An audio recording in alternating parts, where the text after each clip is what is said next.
मैया पार्वती की कहना है क्या कहना है? बहुत ही पुराना गाना गाएंगे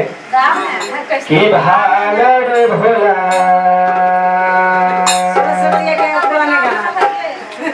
अरे भांगड़ भोला अरे बेटी के रकम जमा नहीं कला रे भांगड़ भोला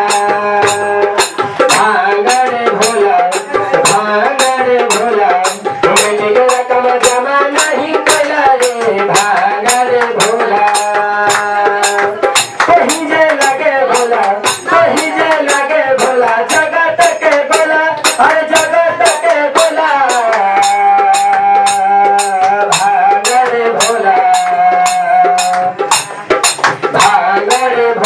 भांगड़ भोला बेटी के रकम जमा नहीं कला रे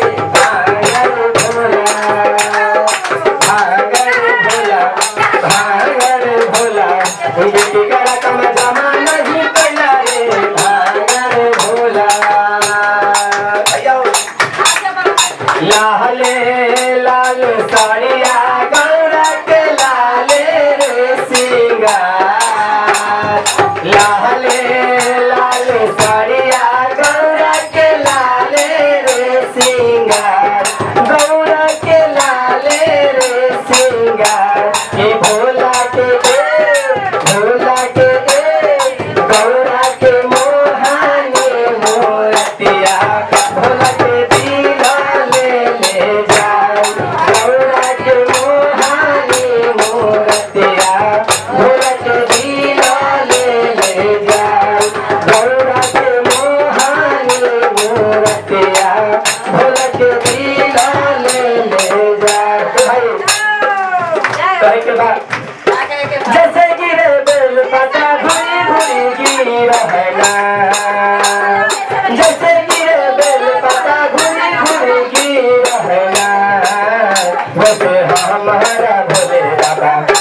बाबा भांग पी के झूम रहना वैसे हमारा भोले बाबा भांग पी के झूम रहना जैसे गिरे बेल पता घुरी गिरी रहना जैसे गिरे बेल पता घुरी गिरी रहना वैसे हमारा भोले बाबा भांग पी के झूम रहना वैसे हमारा भोले बाबा भांग पी के झूम रहना वैसे हमारा भोले बाबा भांग पी के झूम रहना वैसे हमारा भोले बाबा भांग पी के झूम रहना। मोरा 18 साल होई गेल रे हमरा 18 साल होई गेल रे ए भोला शादी कर दे मोर जोड़ी लगा दे शादी कर दे मोर जोड़ी लगा दे शादी कर दे मोर जोड़ी लगा दे शादी कर दे मोर जोड़ी लगा दे मोरा 18 साल होई गेल रे हमरा 18 साल होई गेल रे ए भोला ए बाबा शादी करा दे मोर जोड़ी लगा दे शादी करा दे मोर जोड़ी लगा दे शादी करा दे मोर जोड़ी लगा दे शादी करा दे मोर जोड़ी लगा दे शादी करा दे